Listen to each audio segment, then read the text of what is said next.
Meus irmãos, graça e paz, quero agradecer a Deus por essa oportunidade de compartilhar com os irmãos a palavra de Deus. Quero agradecer a liderança desta igreja, aos pastores aqui, a todos os jovens que se prontificaram em servir a igreja do Senhor. Que Deus continue abençoando. Abra sua Bíblia comigo no Evangelho de Lucas, no capítulo 9, a partir do versículo 51 até o capítulo 10, versículo 2. Foi-me dada a incumbência de falar sobre adoração cristocêntrica. O tema do nosso aniversário é 63 anos nele, com base na carta de Colossenses, capítulo 1. Eu não sei como você chegou aqui hoje, como está o seu coração, como está a sua expectativa, qual a expectativa do seu coração, quais são as preocupações que têm te afligido, mas tenha certeza, o Senhor governa para sempre. O Senhor está cuidando das nossas vidas. Ele é o Rei que venceu. Lucas, capítulo 9, versículo 51, a seguir, diz assim a palavra de Deus: aproximando-se o tempo em que seria elevado aos céus, Jesus partiu resolutamente em direção a Jerusalém e enviou mensageiros à sua frente. Indo estes, entraram num povoado samaritano para lhe fazer os preparativos. Mas o povo dali não o recebeu, porque se notava que ele se dirigia para Jerusalém. Ao verem isso, os discípulos Tiago e João perguntaram: Senhor, queres que façamos cair fogo do céu para destruí-los? Mas Jesus, voltando-se, os repreendeu, dizendo: vocês não sabem de que espécie de espírito vocês são? Pois o Filho do Homem não veio para destruir a vida dos homens, mas para salvá-los. E foram para outro povoado. Enquanto andavam pelo caminho, um homem lhe disse: eu te seguirei por onde quer que fores. Jesus respondeu: as raposas têm suas tocas e as aves do céu têm seus ninhos, mas o Filho do Homem não tem onde repousar a cabeça. A outro disse: siga-me. Mas o homem respondeu: Senhor, deixa-me ir primeiro sepultar o meu pai. Jesus lhe disse: deixe que os mortos sepultem os seus próprios mortos. Você, porém, vá e proclame o reino de Deus. Ainda outro disse: vou seguir-te, Senhor, mas deixe-me primeiro voltar e despedir-me da minha família. Jesus respondeu: ninguém que põe a mão no arado e olha para trás é apto para o reino de Deus. Depois disso, o Senhor designou outros 72 e os enviou 2 a 2 adiante dele, a todas as cidades e lugares para onde ele estava prestes a ir. E lhes disse: a colheita é grande, mas os trabalhadores são poucos. Portanto, peçam ao Senhor da colheita que mande trabalhadores para a sua colheita. Amém. Querido Deus, Pai, Deus Todo-Poderoso, nós estamos aqui na Tua casa. Nós estamos, Senhor, querendo ouvir a Tua voz. Precisamos da Tua palavra, Senhor. Querido Deus, me ajuda a ter clareza na comunicação da Tua palavra. Que o Teu Espírito Santo nos ajude a compreender a Tua palavra. Nos ajude a sair daqui fortalecidos, exortados, edificados pelo Senhor, pela Tua palavra. Pai, assim eu oro, no nome de Jesus. Amém. Amém. Um texto um tanto difícil, mas o Senhor quer falar conosco nessa oportunidade, nesse capítulo, nesse trecho das Escrituras.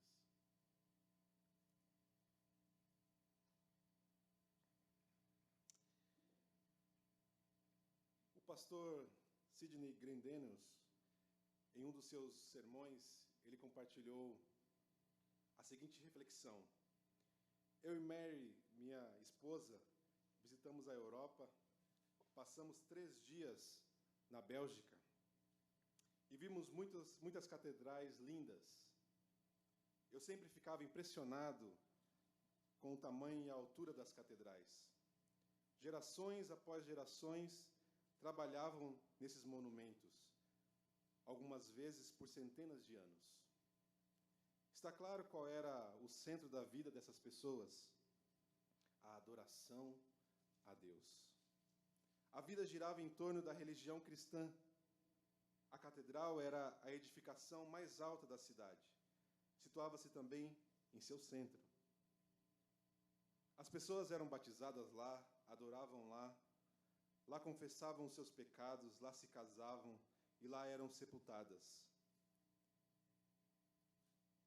A adoração a Deus na catedral era o ponto central de suas vidas.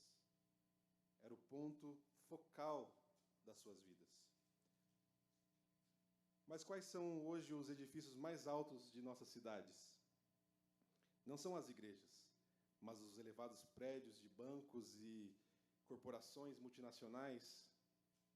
E essas edificações sombreiras, né? Sobranceiras, revelam também o que é considerado importante em nossa sociedade. Vejam vocês, ocorreu uma mudança na nossa cultura moderna. A vida não está mais centrada em Deus e na sua igreja. O centro se deslocou para os bancos e as corporações multinacionais, patrocinadoras do materialismo e do consumismo. Meus irmãos, não há nada de errado em construir um grande prédio. Mas o que o Dr. Sidney Grandenius está chamando a nossa atenção, está querendo chamar a nossa atenção, é para o perigo do materialismo e do consumismo, em roubar a nossa atenção ao reino de Deus, em roubar a nossa atenção à adoração apenas a Cristo. E eu incluiria um outro item aqui, que é o pragmatismo, que é fazer aquilo que dá certo. Se o marketing falou, se a última moda foi lançada, vamos seguir.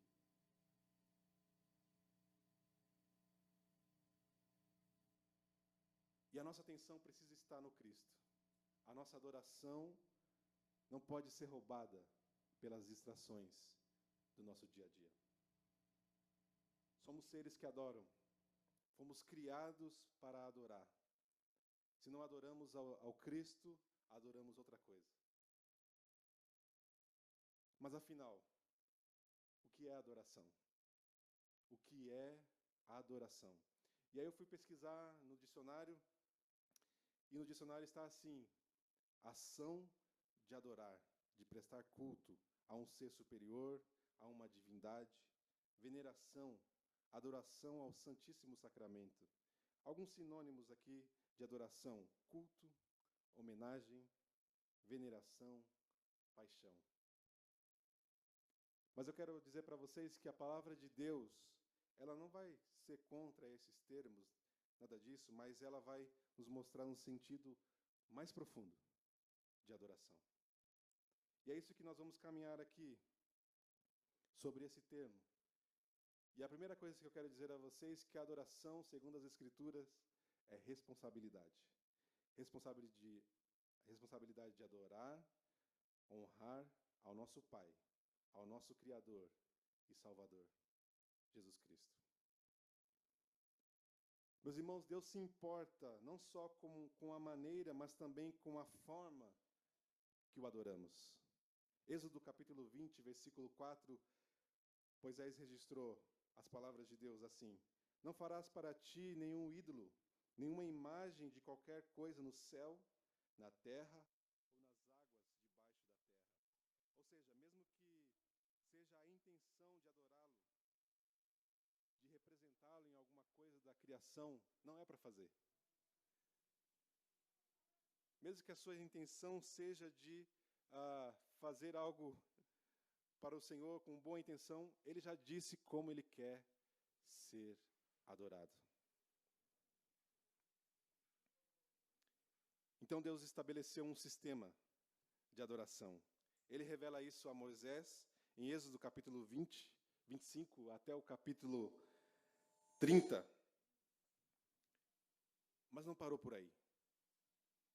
Não parou por aí. E ao longo das narrativas bíblicas nós podemos observar que homens e mulheres, Abraão, Sara, Isaque, Jacó, Moisés, Maria, Raabe, Isabel, poderíamos falar, enfim, de tantos outros, Davi e muitos outros homens que andaram, que se entregaram em obediência, fé e amor àquele que nos amou primeiro e nos deu sua graça revelada a nós por meio de Jesus Cristo, nosso Salvador, nosso Senhor. E ainda continuando a narrativa bíblica sobre esse assunto, João vai contar para nós como que a adoração tem que ser agora, né? Não só uma adoração sincera, como era ali no tempo do Êxodo. E João vai narrar no seu evangelho, no capítulo 4, um diálogo de Jesus com uma mulher samaritana. E na conversa, a mulher percebe que está diante de um profeta e começa a questioná-lo sobre qual é o local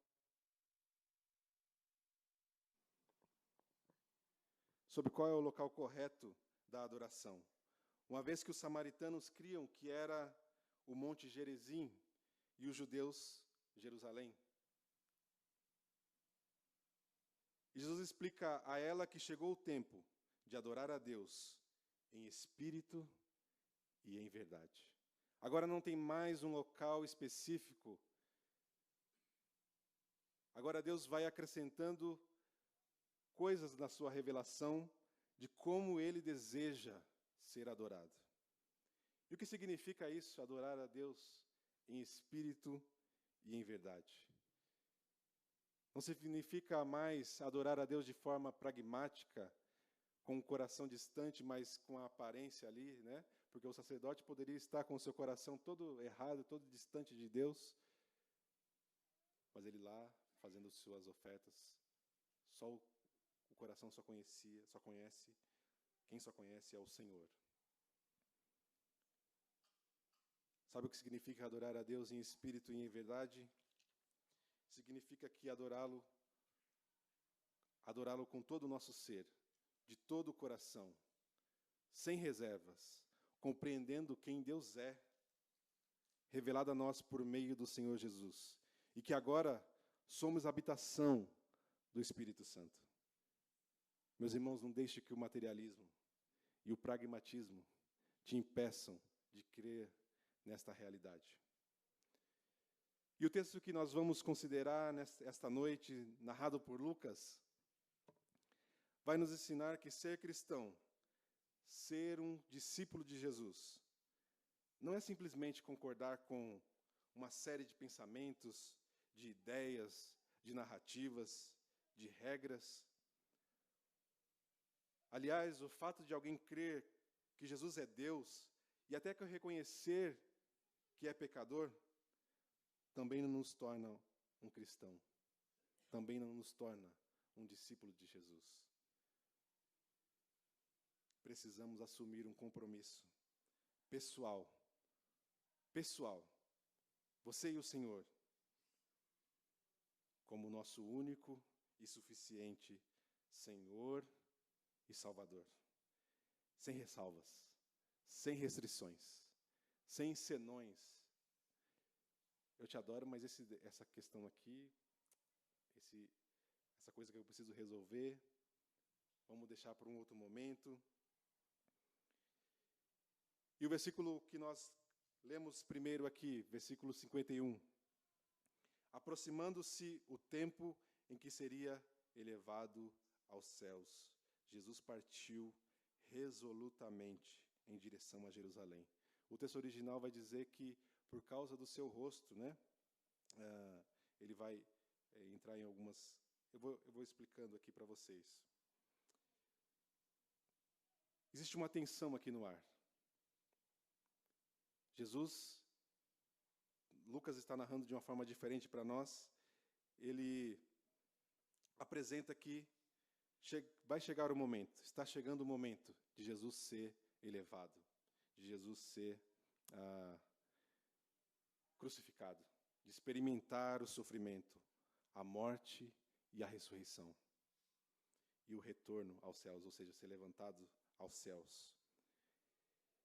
Ele estava aqui concentrado, focado, resoluto em ir a Jerusalém, mais uma vez, vendo, meus irmãos, a cruz no horizonte.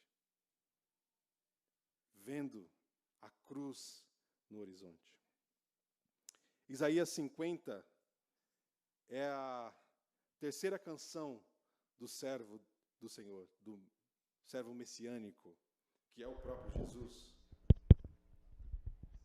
E contém a confissão de confiança. Isaías 50, versículo 4, fala do seu papel e de porta-voz do Senhor. Versículo 6, sua disposição de aceitar o sofrimento. Versículo 7, lá de Isaías 50, sua persistência diante da oposição.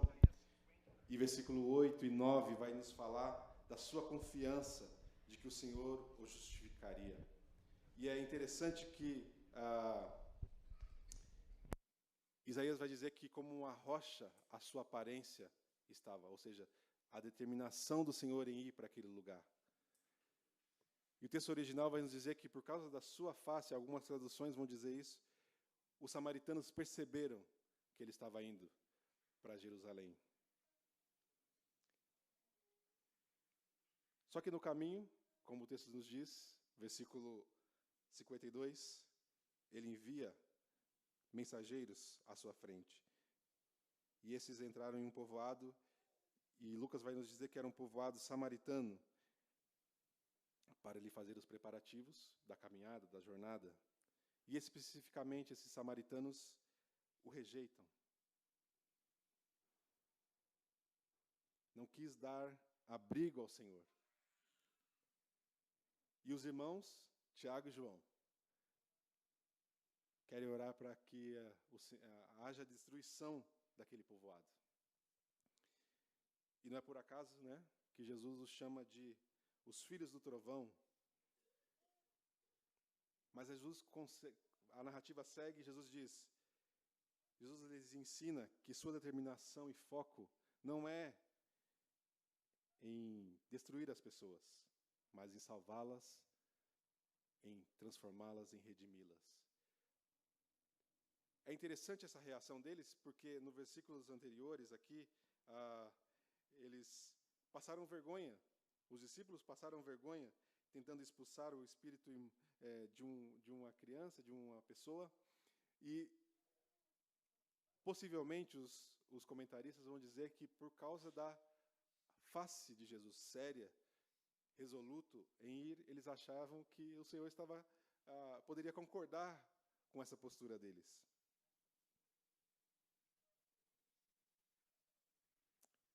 E a viagem seguiu. A viagem seguiu, a Bíblia vai nos dizer que o Senhor sai daquele lugar após ser rejeitado. Versículo 57 do capítulo 9. Quando andava pelo caminho, um homem lhe disse: eu te seguirei por onde quer que fores. Versículo 58. Jesus respondeu: as raposas têm suas tocas e as aves do céu têm seus ninhos, mas o Filho do Homem não tem onde repousar a cabeça. Primeira lição para nós aqui: adorar a Jesus nos leva à renúncia e à possibilidade de vivenciarmos rejeições. O texto nos informa que o homem diz a Jesus que o seguirá por onde quer que ele for. Mateus, nos seus propósitos, do seu registro, ele nos conta que era um notável do povo judeu. era um mestre da lei. Mateus capítulo 8, versículo 18, ele narra essa mesma situação e ele diz que era um doutor da lei, um mestre da lei. Mas Lucas, interessante, não faz menção à posição deste homem. Aprendo aqui, meus irmãos, que esse tipo de atitude e comportamento pode vir de todos nós. Qualquer homem e mulher neste auditório pode cair no engano de querer impressionar, de fazer declarações apaixonadas a Jesus, mas sem considerar os custos de segui-lo, de adorá-lo, acima das circunstâncias. É como se o texto vai nos dizer que, vamos ler novamente, Jesus respondeu ele, assim, as raposas têm suas tocas, os pássaros, no final do dia, vão para os seus ninhos, mas eu sou rejeitado. É o que aconteceu nos versículos anteriores. Não é que Jesus era pobre, não é que Jesus não tinha posses. O seu ministério era mantido por várias pessoas. Ele tinha sim aonde se repousar, mas aqui está falando da rejeição que Cristo sofreu. Você está disposto a isso? Ele pergunta para todos nós nessa noite. Você está disposto a adorá-lo acima de qualquer coisa? Você está disposto a renunciar pecados? Você avaliou os custos de abandonar um estilo de vida que não considera o Senhor? É isso que Jesus está dizendo para ele. Mas agora a cena vai mudar. Agora a cena muda, versículos 59 e 60. A situação agora é um pouco diferente. Jesus se dirige ao outro homem. Mateus também narra essa história e no capítulo 8, no versículo 21, nos informa que ele era um discípulo, alguém que andava próximo a Jesus, alguém que já o seguia. E Jesus agora se dirige a ele e faz o mesmo chamado que fez aos 12. Segue-me.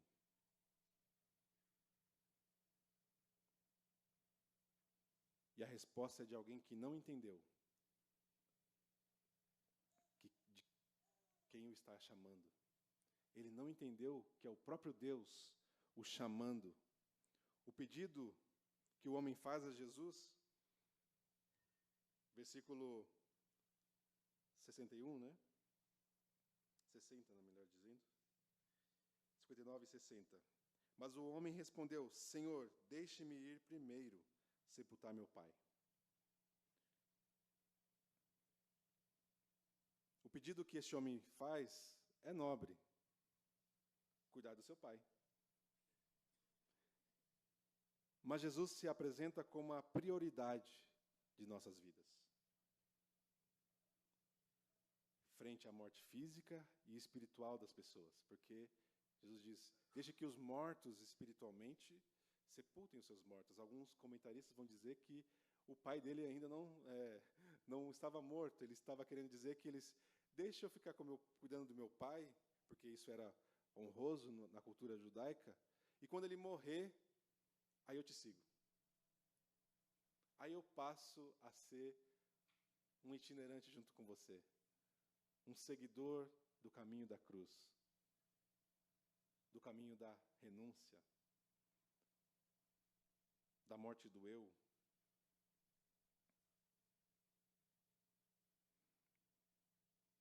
Meus irmãos, Jesus é a nossa prioridade? Jesus tem sido a nossa prioridade? Ele é o centro e o motivo da nossa adoração no dia a dia?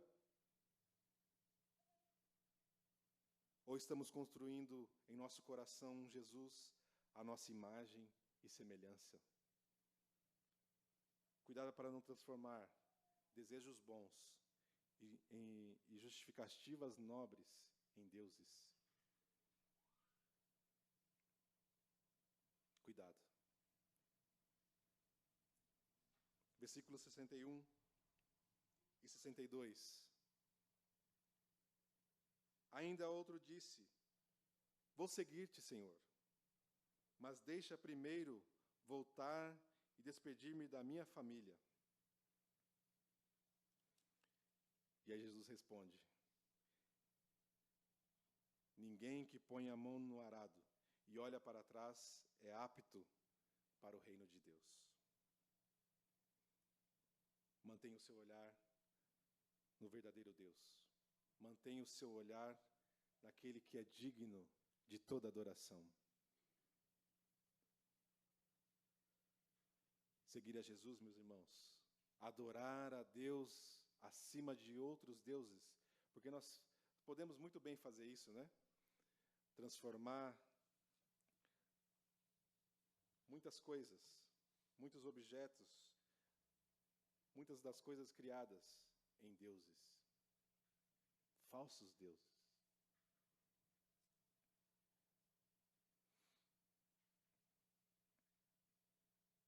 Se você começou a caminhada para além da pátria, se você começou a cultivar a terra, a proclamar o reino de Deus, não olhe para trás. Meus irmãos, qualquer coisa pode se tornar um falso Deus se tirarmos o nosso olhar de Jesus.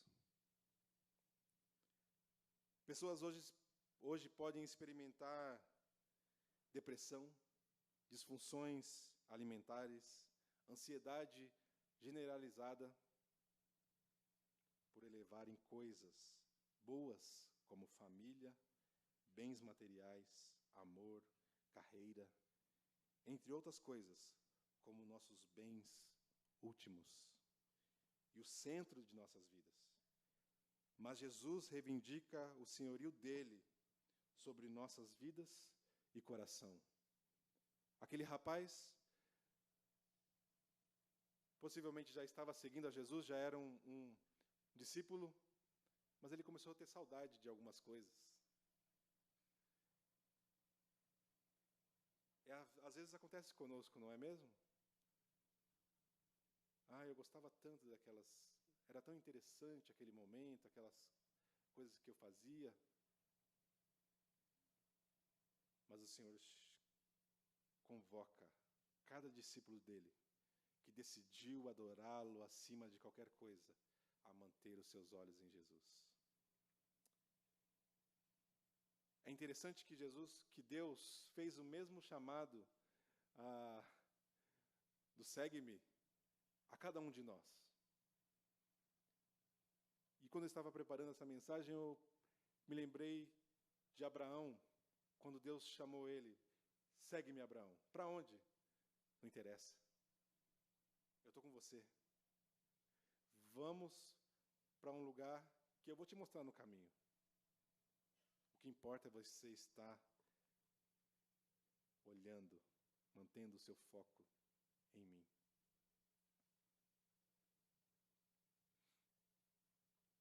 E aí o texto, a narrativa bíblica segue, capítulo 10, versículo 1 e 2. Depois dessa situação, depois desse momento, o Senhor enviou os seus discípulos para cada cidade, para anunciarem o reino de Deus, para comunicarem as boas novas de salvação. O que eu quero compartilhar com vocês é que a adoração é o alvo supremo das missões. Quem cunhou essa frase não foi eu, foi um renomado pastor, pastor John Piper, pastor batista, americano. As missões vão acabar. As missões vão se encerrar. Mas a adoração não. O culto a Deus, a adoração àquele que é digno, o único que é digno, nunca vai acabar. Então, a adoração é o alvo supremo das missões. E Jesus faz isso, ele envia os seus discípulos de 2 em 2, anunciando a mensagem do reino de Deus, para que outras pessoas adorem ao Senhor. Então, depois de dialogar com aqueles homens, o Senhor enviou os discípulos para proclamar o reino. E eu te convido aqui a participar dessa missão que o Senhor está realizando. Deus está realizando uma grande colheita. Deus, o Senhor, está realizando uma grande colheita.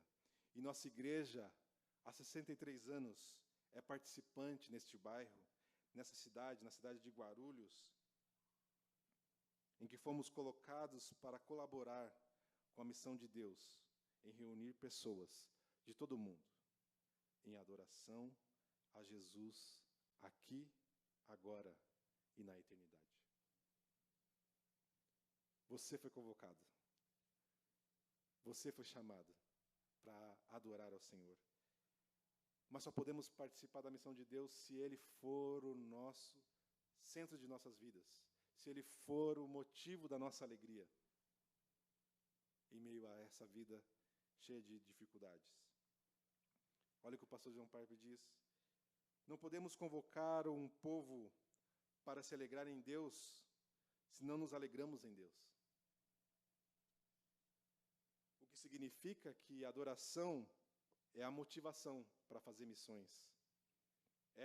A adoração a Deus, começa com minha alegria em Deus e almeja a alegria das pessoas, dos povos, das nações em Deus. O que está no meio disso chama-se missões. Chama-se compartilhar e convocar e chamar as pessoas para o reino de Deus. E Jesus está dizendo: o Pai está fazendo uma grande colheita. Ele precisa de mais adoradores que o adorem em espírito e em verdade, e levem outras pessoas a adorá-lo. Não tenha medo, meus irmãos, não tenha medo, minha irmã. Somente um homem é digno de adoração: Jesus o Cristo. Proclame a sua glória e o seu amor aonde você estiver, aonde você foi colocado. E você foi colocado aqui, na Igreja Batista Central, para que você aprenda e cresça e espalhe a mensagem de adoração entre os povos, de que o Senhor reina, de que Ele é o centro da adoração. Segunda aplicação, a primeira foi essa, né? Não tenha medo, somente Jesus Cristo, o homem Deus, é digno de adoração. Segunda aplicação para nós: tudo pode se transformar em um ídolo quando olhamos para as coisas criadas com um apreço que só podemos ter por Jesus. Isso é muito sério.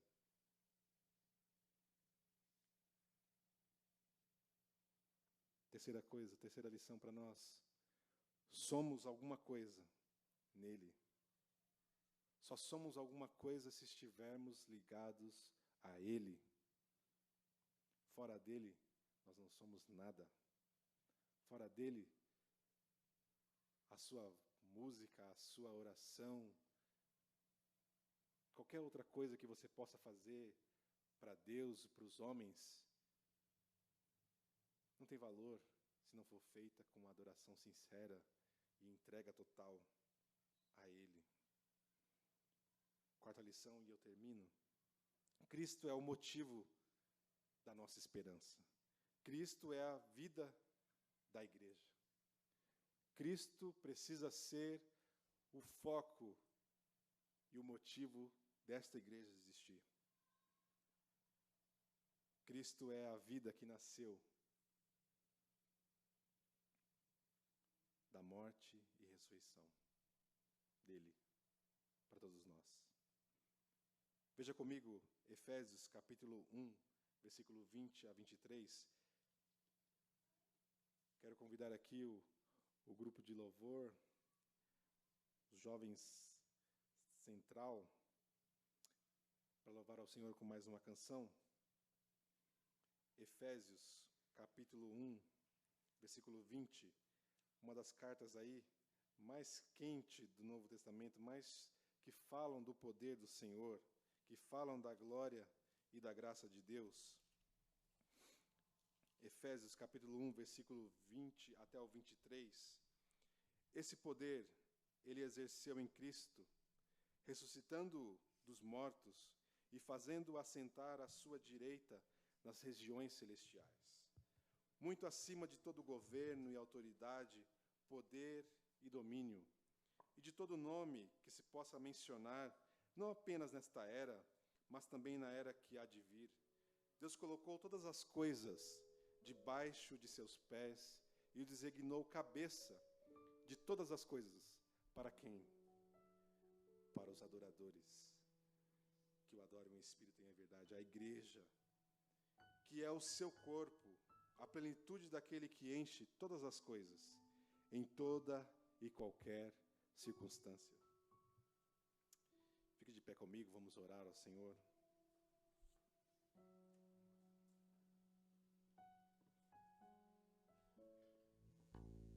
A adoração começa em reconhecermos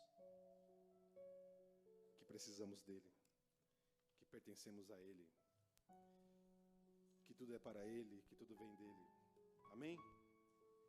Amém? Querido Deus, Pai, Deus glorioso, Deus bondoso, Deus santo, nos livra, Senhor, da hipocrisia, nos livra, Senhor, da religiosidade, nos livra, Senhor, do pragmatismo, do materialismo, nos livra, Senhor, da cultura desse mundo. Nos ajuda a ter a mente de Cristo em nós. Nos ajuda, Senhor, a sermos adoradores sinceros e verdadeiros, que te adoram com toda a nossa força, com todo o nosso coração. Que não seja, Senhor, uma coisa exclusiva do domingo, mas que seja a adoração a Ti esteja presente ao lavar a louça, ao levar os filhos para a escola, a limpar, a administrar alguma coisa, que a adoração esteja presente. Mas que possamos ter consciência, ó Deus, nos ajuda a ter a consciência de que há riscos nisso, mas que qualquer risco é pequeno diante daquilo que o Senhor fez por nós na cruz do Calvário. Nós dependemos de Ti, Senhor. Nós precisamos de Ti para anunciar às nações, para levar outros a adorar ao Senhor para sempre. Amém e amém. Antes dos jovens começarem a cantar, eu quero ler Salmo 67. Veja o que a palavra de Deus diz. Que Deus tenha misericórdia de nós e nos abençoe e faça resplandecer o seu rosto sobre nós, para que sejam conhecidos na terra os teus caminhos, a tua salvação entre todas as nações. Louve-te os povos, ó Deus, louve-te todos os povos, exultem e cantem de alegria as nações, pois governa os povos com justiça e guia as nações na terra. Louve-te os povos, ó Deus, louve-te todos os povos, que a terra dê a sua colheita, e Deus, nosso Deus, nos abençoe. Que Deus nos abençoe e o temam todos os confins da terra. Amém.